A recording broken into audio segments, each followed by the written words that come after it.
It's the Gameday Workers Podcast. Hello, I'm Barry Beal, founder and editor of GamedayWorkers.com, the new blog, job board, and podcast dedicated to game day workers and the athletics professionals who hire them. You can visit the job board at GamedayWorkers.com to post a job or post your resume if you are a job seeker, and you can use the coupon code LAUNCH for 50% off your order. That won't last long. Coupon code LAUNCH, LAUNCH, for 50% off. Today we're talking officiating with today's guest, Greg Zak, whose day job is the general manager of All Sports Officials, an officiating equipment supply company. Greg is also an official scorer in minor league baseball with the Trenton Thunder and is a high school official in football, basketball, and baseball. We'll talk to Greg about the role and responsibilities of a baseball official scorer and also about the general state of officiating at the amateur level. I know Greg from working in the press box with the Trenton Thunder as a pitch clock operator and as a game day stringer, inputting the live stats into software so that you can see it on your phone or your computer what's happening in the game. On game days, the official scorer, Greg's job, is almost like the stringer, my boss. I'm not allowed to decide a hit or an error or any other scoring decision and just input it into the system. All of those decisions come from the official score. That's what you see on the scoreboard when it flashes up, hit or error. There is somebody in the press box making those decisions. Greg, as official scorer, will talk about a no-hitter that he scored during the 2019 season in Trenton and the reaction of the visiting team to a scoring decision in the ninth inning of that game. It's a great story. I also want to hear Greg's thoughts on the state of officiating at the high school level. There is a shortage of officials all over the country, and this extends far beyond the COVID-19 outbreak. It's in Pennsylvania, Massachusetts, Texas, Ohio, and many, many other places. Basically, there aren't enough young officials coming in to replace the older guys who are retiring. And that's an obvious problem, but why is that? I actually spent 6 years as a youth football official through college, just after college. You know, a nice way to make some money on a Saturday. Some of my college friends were bartenders or waitresses. I did public address at high school games, and I officiated youth football games. So I have a little bit of an insight into that world. I think the primary problem is that the job just isn't easy, even at the youth level where I was, where, you know, the kids were from age 6 to 13 or 14. I think when a new person is looking to go into it, they're saying to themselves, am I going to spend 3 hours getting yelled at by coaches and by parents to maybe make $20 an hour? There are shortages in all sports, and it's not just football. So, you know, you may say, well, football officials at the high school level make X amount. Well, I mean, is a youth field hockey official making that much? I don't know. I doubt it. I just think the cost-benefit analysis for younger men and women just doesn't equate to working games. You know, you may have seen in early December the high school football player in Texas who physically assaulted a referee. Now, that type of violence is definitely rare, to be sure, but it represents the issues that plague officials on a daily basis. I've been to youth games, high school games, and even small college games where it seems that a certain number of spectators have just one mission, and that's to ride the officials from start to finish. Is it part of the job as an official to face criticism for your calls? Of course it is. But I've seen spectators. Okay, let's stop beating around the bush. It's mostly parents who have absolutely no idea what the rules of the game are and are berating officials for calls that are correct, and usually they're by rule, which means it's not a judgment call. It's usually a rule of the game. And in my experience, the ones who yell the loudest are typically the most clueless. Now, that's no scientific study, but I'm looking forward to hearing Greg's take on that when we come back on the Gameday Workers Podcast.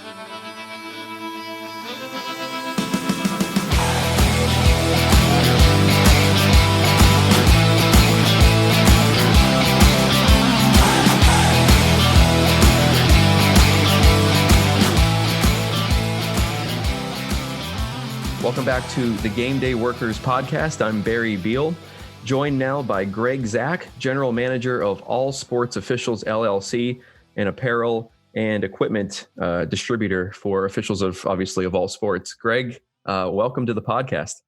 Thanks for having me, Barry.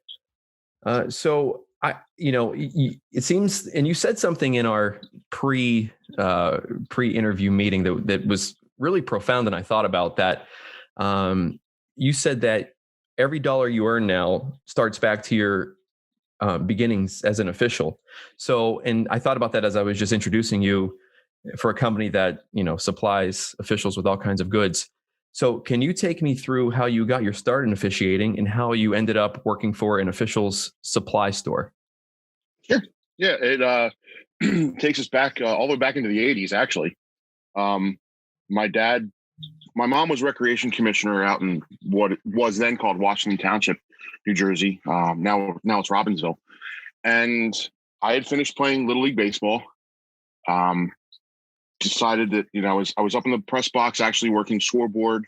It was just a little, it wasn't even a Daktronics. I don't even know. It was just flip a switch, click a switch, and a ball lit up on the board. Did that for a couple of years. And my dad said, "Hey, we're forming a Little League. They're forming a Little League here in Washington Township." And he says, "We're going to need to have our own umpires." So he says, "You want to do it? You want to become an umpire?" So we said, "Yeah." And he was going to be the head umpire. I was going to be one of the umpires. I had two cousins that were going to be working. A couple of cousins, actually. So we went over the next town over in East Windsor. There was a gentleman there. Don Murphy was his name. God rest his soul.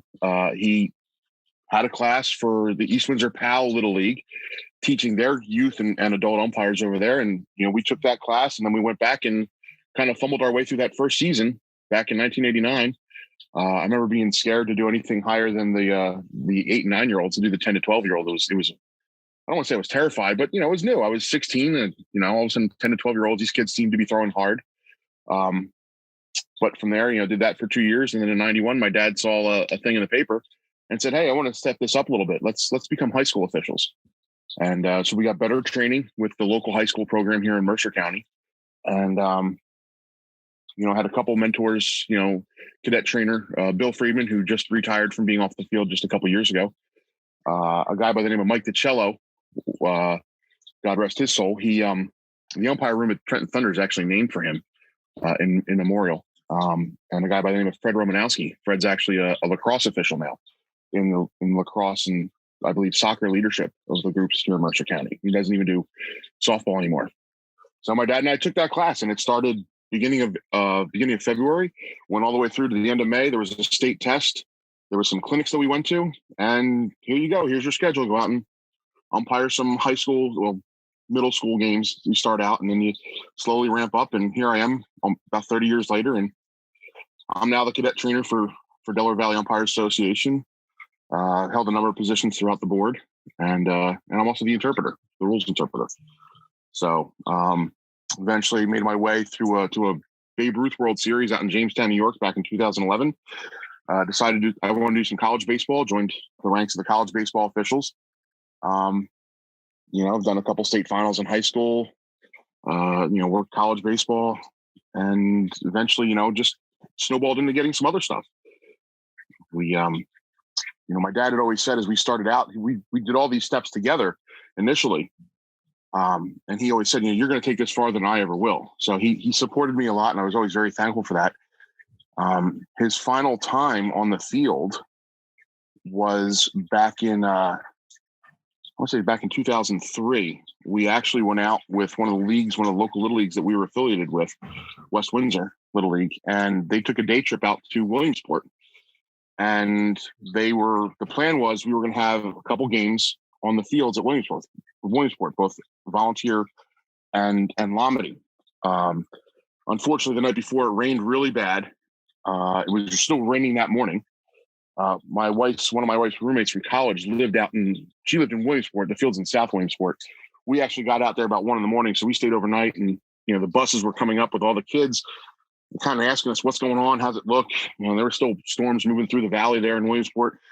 the volunteer staff actually came out and they did what they do for the World Series. They got the field playable, one field playable for the league. Now we had 8 teams that we brought out, and 6 teams that we brought out, and we ended up each getting to play 3 innings. Every kid got in a bat at Williamsport, and my dad, myself, and the other umpire that went out, a guy by the name of Bill Davidowski, we each took turns. Bill ended up having 6 innings on the plate. I had 3. My dad had 3.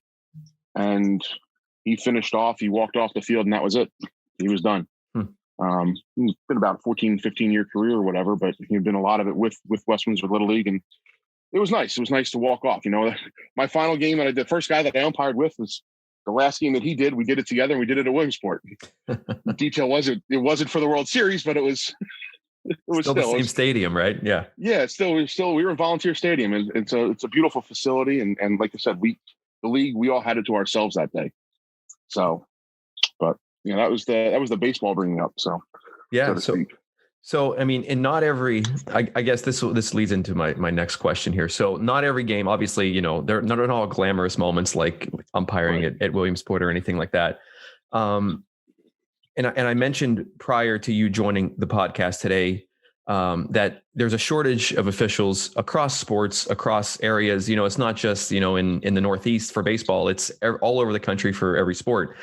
You know, and perhaps one of the reasons why is that the younger generation, you know, they're kind of doing this cost benefit analysis. Like, am I going to go make, you know, $10 or $15 an hour to get screamed at by parents for 3, 4, 5 hours? It just isn't worth it to a lot of the younger generation. And I don't necessarily blame them for that, because I've seen firsthand the way, you know, parents and coaches and younger players to a lesser extent, how abusive they can be to officials verbally, let alone, you know, physically, which is, I think, pretty rare. But do you have any thoughts on the shortage, and also maybe some advice for younger officials or people looking to get into officiating? You know, how do they put up with, or, you know, how do they deal with those situations? And also, you know, how do they get into the industry, you know, as a whole?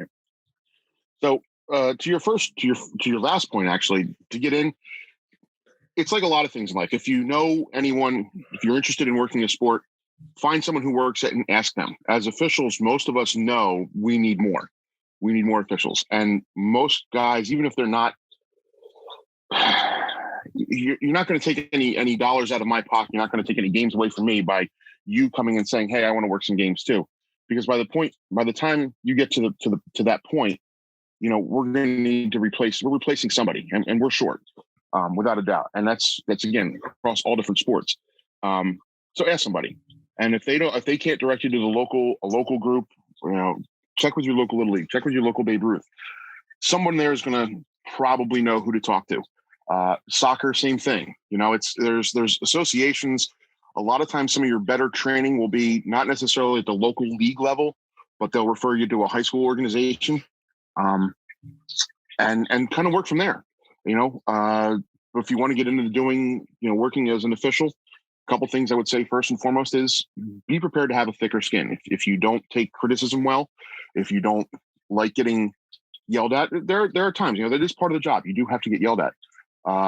There's a lot of excessive abuse out there, and there's a lot of unfounded stuff. But how you're able to manage people and interact, I think goes a long way into developing yourself as an official, and the rest of the world getting a sense of how good of an official you are. You know, if you walk in and your presence alone can command the respect it should deserve, you know, and it's little things, you know, I talk about with my cadets, you know, the first thing you do is you get to a parking lot, you open your trunk, because that's a signal for your partner, and you start getting dressed, pull out your shoes and start polishing them, clean them off. As parents walk to the field, they see you cleaning your shoes. Even if they're not that dirty, that parent, that's going to buy you 2 innings of them thinking you know what you're doing, even if you don't. You know, and that's the first step. Coaches see that if they walk by, you're taking it seriously. You know, I mean, we all can talk about different customer service experiences we have, whether it be at the grocery store, the cashier that barely mumbles whatever he or she mumbles to you. You know, we go, "Oh, this person doesn't care about the job," versus the Walmart greeter that genuinely says welcome, and the other one that just kind of sits there and goes, "Hey," you know. That's part of being an official. You know, it's to a lesser extent, it's kind of a sales job. You're selling your call. You're selling the legitimacy of your call. So be prepared for that. So again, have the thicker skin, have the ability to be approachable, but also how to command the respect that you need, or demand the respect you need if they're not giving it to you. I have had this past football season, had a couple parents walk by after a JV football game or a freshman football game at a local high school. And they walked by and they made a comment. Oh, that's a pretty tough call out there. And they were saying it to a partner of mine. And I looked at them and they didn't expect my response. I said, well, how do you mean? And he goes, well, pass interference. I said, I'll tell you what. I said, it's probably a good call. You didn't have the better angle. You weren't in the right position. I said, and if you didn't like it and you really thought it was a bad call, join up, take the class, because he's going to be out there and I'm going to be out there until you push us off. So I guess there's a little bit of an arrogance that needs to happen too. But it's not an arrogance that should be, I'm not doing it because I know I'm better than anybody else. I'm doing it because no one else has stepped up to do it. So, and what was the other thing you had a concern about, or the other topic that you wanted? I got two of them. What was the third one? Help me out here. I'm not taking notes. Yeah, it was a great answer. So I basically just, advice in terms of, like you said, the thick skin and getting involved, and also the shortage in general. So you kind of touched on that. Yeah. Yeah, it's got a lot to do. I think it's a number of factors. One, the money is not always great. It's lagged behind. The price of gas has risen up. The games are going farther apart. There's a lot of money to be made on the side of, let's say, travel baseball. The coaches are making money, but they're dealing with some irate parents too. And judge what you want to get out of the thing too. Is with anything. What do I want to get out of this?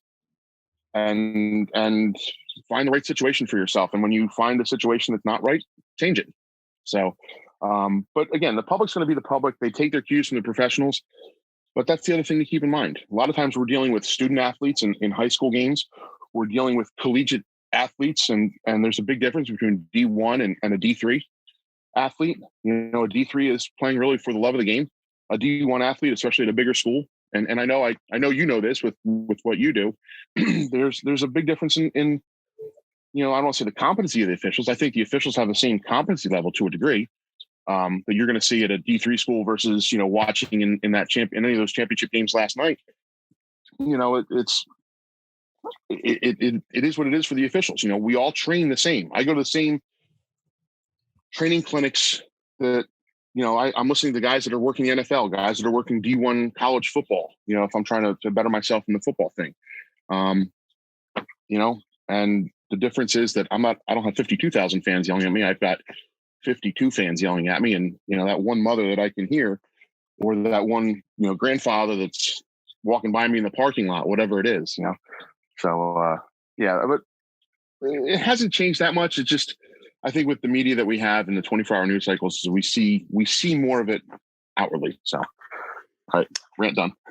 Yeah. And I think part of that, you're right. So I think that there's more exposure to the bad side of it. So maybe that's why the younger generation, they see this and they say, more so than maybe when you were coming up in the 80s where right. you probably knew that you were going to get yelled at by a coach or by somebody, but you didn't know that it was going to be, maybe it feels more excessive now than it actually is because of the media. So along those lines, I wanted to bring up one more question relating to the officiating before we get to your official scorer duties. Do you have a crucial call, a wild play, anything that stands out that you would like to talk about? Yeah. So I know we kind of briefly, I didn't really give you much meat on the bone, so to speak, of that American Legion play. So it was about a week after Jim Joyce's infamous call at the major league level. I'm working an American Legion game over in Ewing, New Jersey. Ewing was the home team. They were playing against the North Trenton team at the time, as they were known. And a gentleman by the name of Roger was the manager from North Trenton. It was late in the game. The game had playoff implications.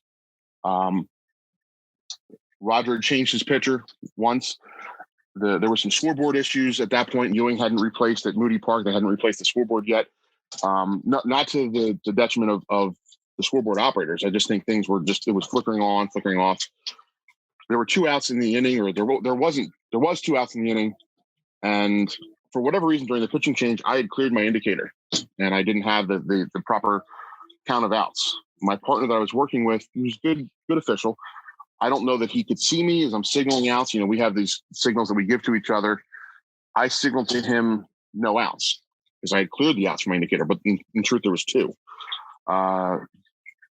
Misnomer, there was a drop third strike. It actually, the catcher picked it cleanly, but it wasn't a pitch in flight. And the catcher, he had it. First base was occupied. Batter had swung at the pitch, and I went, batter's out, batter's still out, as he took off for first base, which he had the right to do because there was legitimately two outs on the play. The catcher, first name was Danny. Danny decided he's going to roll the ball back up to the mound because I said batter's out, batter's still out. So he knew it was three outs. Well, he AJ Przinsky'd it to the mound, and I said to myself, "Oh, expletive!" I just screwed this up. There was runners on first and third of the situation. The runner from third came home. The runner from first went all the way to third base. The batter runner made first base, and before anyone got the ball and stopped anything, and then at that point, run had scored, tied the game, changed the game. And Roger came out on me after the call happened. And I said to him, I go, Roger, I kicked the living shit out of that call. And I said, you can have at me all you want. Just do me a favor. Don't put your hands on me. I can't walk you back from that. Anything else, put on a show for the fans that were there, the parents that were there. And that totally disarmed him. He didn't know what to say. I said, kick dirt, stomp, throw fit, do whatever you got to do. And he just, what? And it was, put on a show. Just don't put your hands on me. I can't ignore. Anything else, I earned what you're about to give me. Little side note, I don't know if you'll listen to the podcast, but a buddy, a friend, call him a friend, coach at the time, his name was Steve Krasicki. Steve was in the mound. I still owe him a clipboard because he broke one or two on that that situation. We still joke about it to this day. I mean, we've talked about it. We went out to local pub, I bought a rack of beers for him, and we've talked about it. He actually officiates. He understood. We joke about that play every year during the course of the summer on Facebook usually.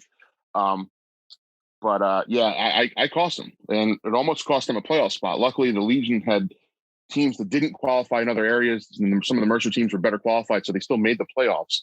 But I kicked the living daylights out of that call, and all those parents who I had their kids all through high school season, all through the Legion season, just they were mad at me, and legitimately so.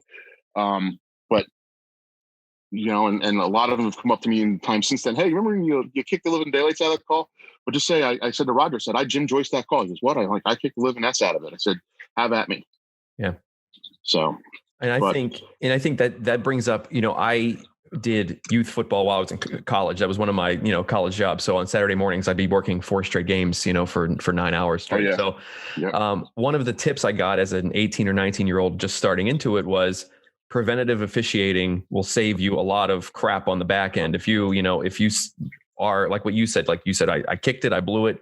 And even, before you get to that point, if you build up some goodwill with the sideline or with the coaches or in the dugout, you might be able to save yourself some of those crazy situations later on as it goes. So it is an acting job. It's a sales job. It's a management job. So all of those things kind of go into officiating. Right. Yeah. Yeah. I mean, as a funny side, I had Roger again or earlier in that season, and we were up in another field, and there was some growth along the fence at the backstop, and it was a public park. And he came out and he says, Roger comes out to the pregame meeting. The two head coaches come out with the umpires, and he goes, I want to protest this game. Roger, you haven't even given me the lineup. Give me your lineup first. Okay, now what do you want to protest? He goes, I'm told this is all poison ivy back here along the backstop. So we walk over. I look, Roger, I'm an Eagle Scout. That's not poison ivy. We're going to play the game. It was legitimately just weeds, but I mean, a guy that was very concerned about his players. But so maybe I had built up some good credit there. Yeah. So, and then shifting gears a little bit here to becoming an official scorer. How did that transition happen where you went to the Trenton Thunder and became an official scorer? And, was it through minor league baseball or through the team? And how does that dynamic work? Well, actually, it worked as one of the other guys in the association, a guy by the name of Mike McConey, had been the official scorer along with my colleague at Trenton, Jay Dunn. Jay had been there since the beginning, or has been in the Thunder since the beginning, since it opened in '94. Mike got there, I think, a couple years later. He had done about 10 or 11 years. I don't think he was there the first 2 or 3 seasons, but Mike had picked up the gig with the Thunder. And through that and through Jay, they were both official scorers for the Phillies, along with a couple of people. So Mike started to pick up more games with the big club, and really, for lack of a better word, become the lead guy. He would take the schedule and he would divvy it up between himself, Jay, and the other guy. And the Phillies wanted him to take a more active role. So along the years, Mike was an umpire, a high school umpire. So he and I would work games. He was a very good pitcher when he played. He actually still plays to this day. Now that was 14, 15 years ago. He plays, I think, in an over 60 league now. He would always ask me, he goes, I know you're good with the rules, Greg. He said, would you ever be interested? Would you ever be interested? Well, the whole thing with the Phillies ramped up all of a sudden that offseason between 06 and 07. All of a sudden it just came through. He goes, we need you down in Philadelphia more. We don't want you to have to worry about it on a minor league schedule. There was a guy that was in front of me who was really set as an heir apparent to Mike, so to speak, by the name of Joe Bellina. Well, Joe works in Freehold as the business manager for the town, and the Blue Claws actually needed an official scorer, a main official scorer. So that was just easy for him to get to because it wasn't that far to go from Freehold to Lakewood. He took that gig, and he actually is one of the other guys with the Phillies. He was getting some games down there. So all of a sudden, Mike, never having had a chance to sit with me and bring me into the press box, where there's, you're it. It's going to be you and Jay. So as we opened the season, I sat with Mike. Mike sat with me my first night. I sat with Jay 1 or 2 nights, and then was kind of on my own. And just over the course of, the 14 years that I've been there, it's just the way it worked. But it had a lot to do with what I did, having worked high school baseball games. He actually really first asked me, it was during a rainy game at Trenton High. It was a Trenton JV game. And he says, would you ever consider doing this? Because again, I got us out of a rule situation where I had to kind of quote the rules to the coaches in the situation. And he goes, I know you're good with the rules. And he and I had known each other for a couple of years, but that's how it worked. So. And are you employed by the team or by the league or by minor league baseball, or how does that side of it work? So I had done a lot of work because of umpiring. I'd done a lot of work with the Thunder through the community relations director and some of the stadium ops people. I never dealt anything with the team's PR people, whether the radio guy at the time was named Dan Loney or the director of public relations, Bill Cook. I didn't even know either of them. I knew basically everybody else in the management office, in tickets, in operations stuff, but not those two. So Mike gave him my name. I had to go down. I sat in the foyer there. The general manager at the time was a guy by the name of Brad Taylor, and Dan, myself, and Bill are having a conversation. And at one point, Brad walks by and looks, and Dan or Bill, one of them stood up and said, "Hey, Brad, I want you to. We're talking to this guy Greg here about becoming our next official scorer because Mike's leaving." And Brad looks at them, looks at me, and goes, "Yeah, he's fine. I've known him for years." And just kept on walking. I had done a lot of work with the RBI program that the Thunder would host the RBI regionals. I'd done that work for about 8 or 9 years at that point. So it's kind of like almost like Brad was almost annoyed that he had to answer that question. Because yeah, he's fine. Just whatever. I don't even need to do this. I know he's a good umpire, so yeah, he's going to be a good official scorer. And kind of walked off, and that was it. That was my process, and that happens a lot to me because of how involved I am with some of the sports that, whether it be athletic directors and other officials don't know that I've worked baseball for 30 years. I walk onto a field and I know a guy because he's been a baseball coach, but we're on a football field, or I'm only a 10-year guy. How do you know all these people? I've been around for a while. Yeah. So. And so then to be an official scorer, now I consider this like an umpire. I consider this a completely thankless job. And it's one of those jobs where 99% of the people have no idea who you are, that there even is an official scorer while you're at a baseball game until, for me, and I've done a lot of college games, when it gets to about the 6th or 7th inning and there's a no-hitter on the board, that's where I start to be, I start to get in my own head a little bit. I'm like, just please either make this clean, either way, a clean hit or just there's no questionable calls. So I was working with you in the press box 2019 season. It was Trenton against Reading, Right. AA Eastern League game. And Trenton carried a no-hitter into the ninth inning. And I will let you take it from there, because there was a play where I said, please don't ask my opinion, because I don't want to be involved in this one way or the other. So I'll let you take it from there. So you're talking about the ninth inning play, not the fifth inning play with Garcia. No, I'm talking about the I guess it was the fielder's choice in the ninth inning. Yeah. So let's set that up even a little bit better. Okay, go ahead. So we have a combined 3-pitcher no-hitter going at this point. The first one was Debbie Garcia, and he popped off the mound and got a ball that, could he get it? Should he get it? Was someone else going to be able to get it? And this was the fifth inning, right? This is the fifth inning. Yeah. Yeah. This is the first one, because there were 2 calls that were questioned later on after the game was over. And he jumped off the mound, and I didn't get a lot of grief on this one. They asked about it. I didn't get that much grief from the Reading broadcaster. It was not our buddy Mike Ventola. It was, I don't remember her name. But there was the broadcaster was in from Reading. I can't remember her name. But anyway, she kind of raised her eyebrows at me later on and said, I don't know. I think it wasn't an error. I think that should have been a hit, because it was, again, pitcher coming off the mound.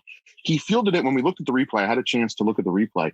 He fielded it with plenty of time, and he just made a bad throw to first base. There's a guy who's been throwing 98 miles an hour, and the batter, he got to the ball immediately. He's a young 18, 19-year-old kid at the time, I think, 20-year-old kid. And he popped off the mound. He got it, and you could tell he didn't set his feet. And he made a bad throw that Chris Gittins couldn't handle at first base. That's an error. He had plenty of time. The batter, when he fielded the ball, the batter was not, he was a third of the way down the line. He wasn't even to the running lane yet, the 45-foot mark. So he had plenty of time.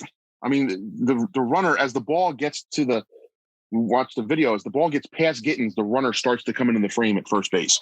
It was that poorly executed of a play. He threw the ball away. That's an error. Again, the team had a problem with that later on. The manager had a problem with that later on. But the play that you kind of brought up and led us into this was it was a play in the ninth inning. Top of the ninth, and the ball was hit to the second baseman. Names escapes me. I don't know if you remember. Yeah, I think the ball. Trent was actually in a shift too, I think. So there was a runner at first, I think. So that's kind of how the ball got hit into a weird place beyond second base, where there was somebody there. Yeah, there was the shortstop, and it wasn't a straight up shift where the shortstop's behind the bag. He was only 2 steps to the shortstop side of the bag, and the second baseman was a little off his normal position, but not egregiously, not really far out. Yeah. He took a step or two. He fielded on his backhand, but then he turned the other way to throw to second. He had plenty of time to get the out at first base. The runner at first was the leadoff hitter, the main base stealer, the speedster guy at first base. He was basically standing on second base by the time the ball got to second, and the shortstop covering wasn't even on the base. He was, because there wasn't a play. Yeah. He caught the ball. The runner was standing on the bag. So even had he been on the bag, he would have been safe. Meanwhile, again, the batter runner had just begun to head down the line because it was a sharp hit ball. It's a safe on a fielder's choice. The batter runner, and this is what I think a lot of people forget when you're official scoring, the obligatory out. I always quiz my cadets when I teach baseball umpiring. Where are force outs? There are 3 bases and home plate. There are 4 bases, for lack of a better word, on a baseball field. You can only get a force out at 3 of them: second, third, and home. You can't get a force out at first base. Everyone says, "Oh, it's the force at first." There's no force at first. For lack of a better word in the rule book, it's the obligatory out in scoring. The defense is obliged to get the out at first, the batter runner. Anything else that's happening on the field becomes a fielder's choice. The fielders choose to forgo the out at first and get another runner to prevent them from scoring. And again, if you think about it, because there are 3 bases on the field, and runners are supposed to get singles and go base to base, station to station, you can get 3 outs. You can give up a leadoff hit and still not give up a run because you get the 3 successive outs. Sure. And guys are only moving 1 base at a time. And that's why doubles are remarkable. Triples are remarkable. Home runs, anything extra base is considered something notable. Forget all the other stats we've had since the original, setting of baseball back in, let's say, 1893. Those other things become, icing on the cake. The batter is supposed to get at least 1 base in advance to home. If you look at that very first rule in the rule book, well, there was no out at second. So how can you should have got the batter runner. That's what he was supposed to get, the batter runner, and he didn't. And the only reason the batter runner was safe was because the fielder chose to get another out that they couldn't get because the guy was, lightning fast. And the manager, Sean Williams, son of Jimmy Williams, really had an issue with this after the game. As official scorers, we get called down occasionally to explain our calls or asked to review a call. There had been problems in the Eastern League over the years. I think there's a number of problems with official scorers around the league and some of the other locations. For a while, that the league had said that the official scorers were not to go down and talk to managers and coaches because there had been some problems elsewhere. In 2018, they started to relax that rule a little bit, and we were allowed to go down if we felt. They weren't allowed to demand us to come down, but they were allowed to, request. There's myself and a few other scorers around the league. And speaking with some of the guys up in Portland who were the league offices, I had stopped in at Portland one time on vacation up in Maine and spoke to their official scorer, their head official scorer, and we had talked about some things. And he had acknowledged because the league, felt that himself and a couple other guys around the league were okay to go down and talk. So I went down and talked. I went down and talked to Sean. And one of the things about baseball is you should know who people are if you're in professional baseball. And I know you know this even from college too. As an umpire, I should know who the head coach is at a baseball, in a baseball program I'm going to officiate. I should look that up. And it is supposed to be a sport played by gentlemen. It was one of the original things in the rules. So as I walk to a pregame meeting, I will walk in and I will address the head coach by his first name, and I will introduce myself by my first name, since there's a chance he doesn't know me, and we'll address each other in that regard. Or I call him Skipper, if you speaking to the head coach.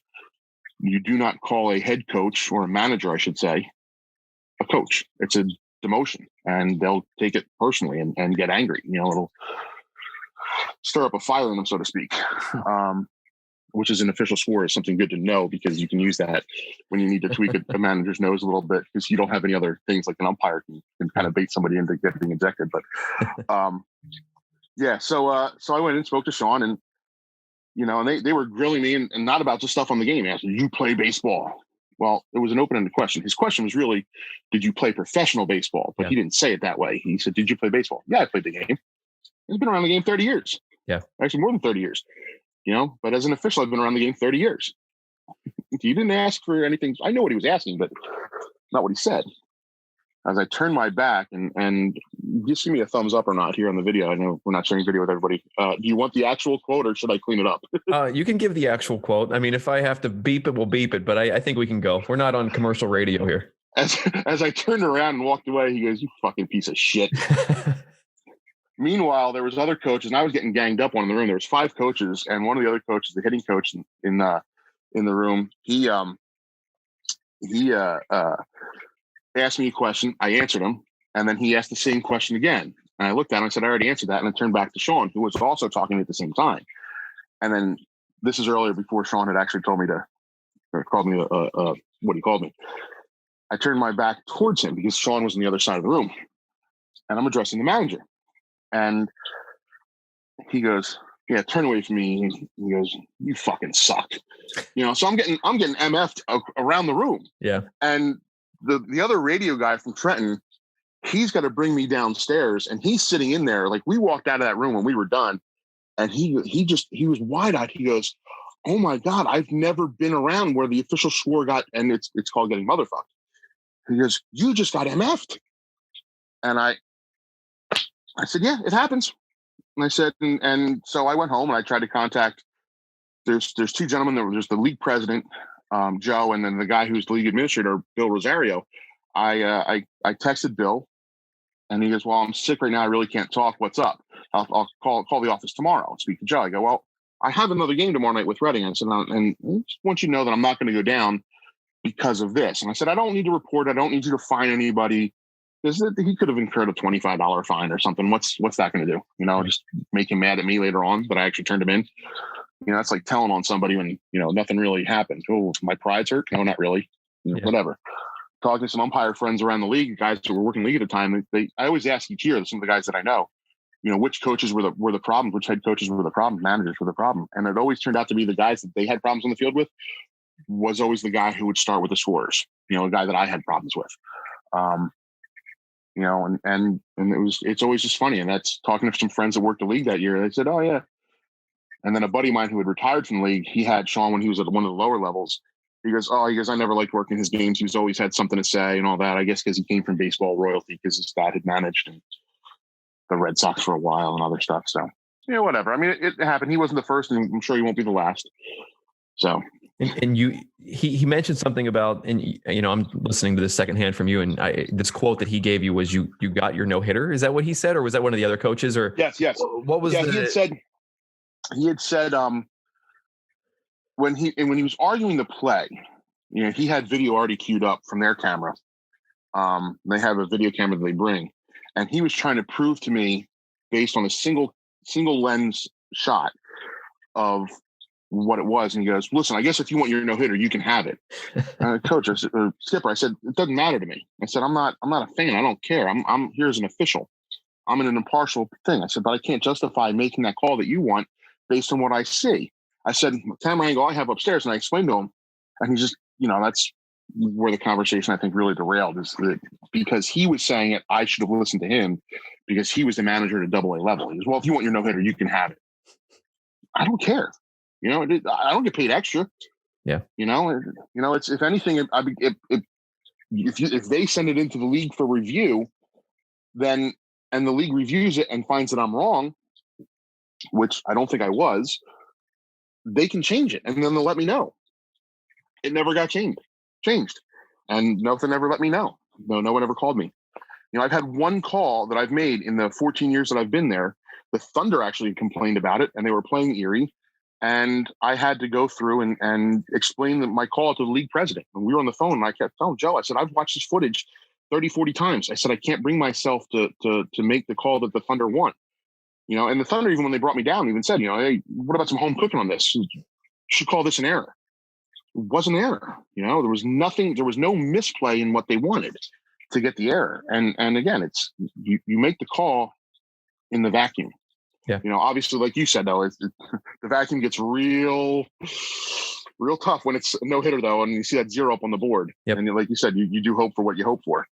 And that call in the 9th inning, I know. And I remember you sitting there next to me going, don't ask me. Yeah.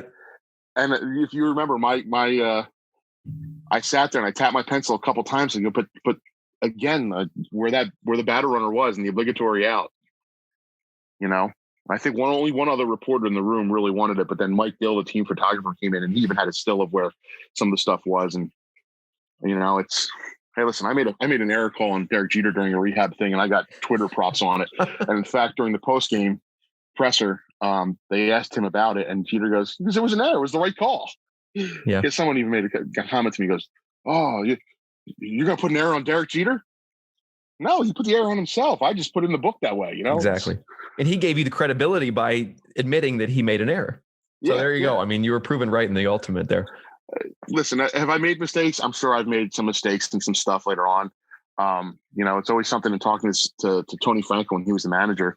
His feeling was always that the coaches would hem and haw about a particular call. And the calls always seem to magnify early in the season as guys' stats are not, the stats are more influenced because of they don't have a lot of data yet. They don't have a lot of at-bats yet. So one call does help make an average a lot better in April than it does in August. And Tony used to kind of laugh about it, because the Trenton coaches would always sit there and, I'd go down and talk to them, pitching coach, hitting coach. And the final defense was always, go talk to Tony. So I'd go in Tony's office, knock on the door, and then we'd come in. He goes, hey, Greg, how you doing? Kind of thing. And we'd sit there, and it was just him and I, really. And he goes, well, this time? I said, well, so-and-so wants this, And he goes, what my feeling is? He goes, over the course of a season, this all evens out. He goes, what did you see? I told him, he goes, I don't disagree with you. He goes, I may not have called it the way you did, but he goes, I don't disagree with you. He says, stick with your call. You're fine. Yeah. And it was how great of a guy as a manager and a man he was. Sure. How really good.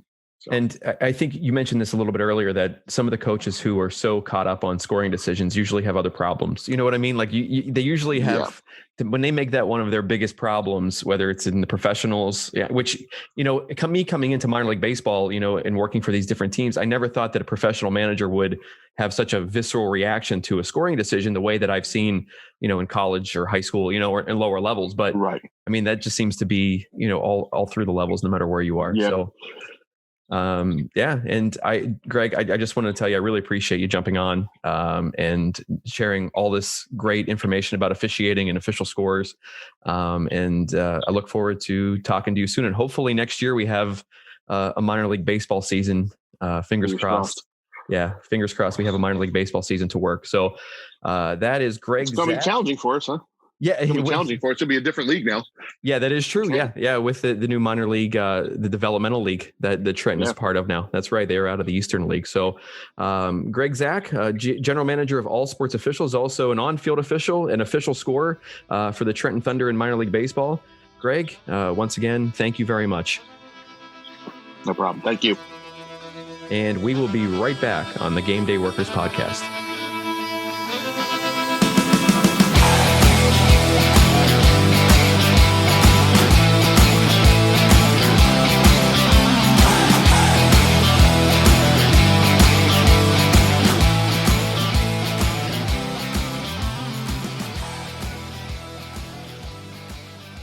And wrapping up this edition of the Gameday Workers Podcast, Barry Beal here with you. I just want to once again thank Greg Zak for coming on and telling such great stories about his time as an on-field official and as an official scorer. All great stuff.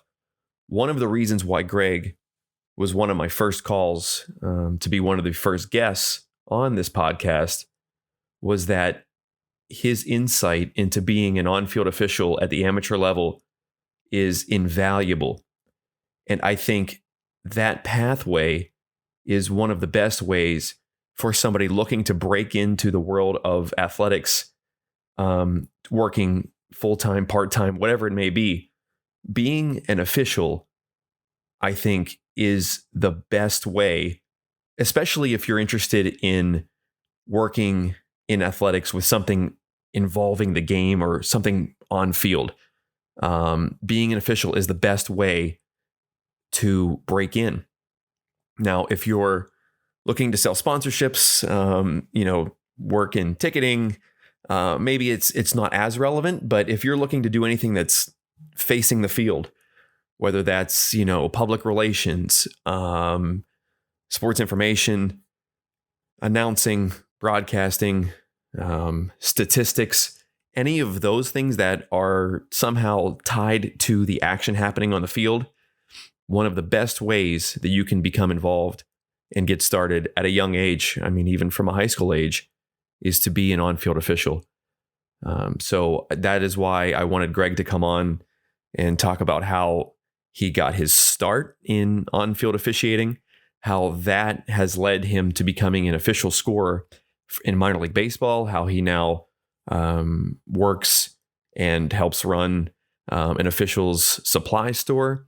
It all stems from him starting as an official, 30 some years ago. So it was very insightful, and I'm very grateful to Greg for coming on to share that information. We'll be back next week with another edition of the Gameday Workers Podcast. I'm Barry Beal. In the meantime, please head on over to GameDayWorkers.com for blog posts, past editions of this podcast, and also the job board. If you're interested in posting your resume or posting a job opening, you can use the coupon code LAUNCH. That's coupon code LAUNCH, LAUNCH, for 50% off your order. Once again, thanks to Greg Zak for joining us, and we will see you next week.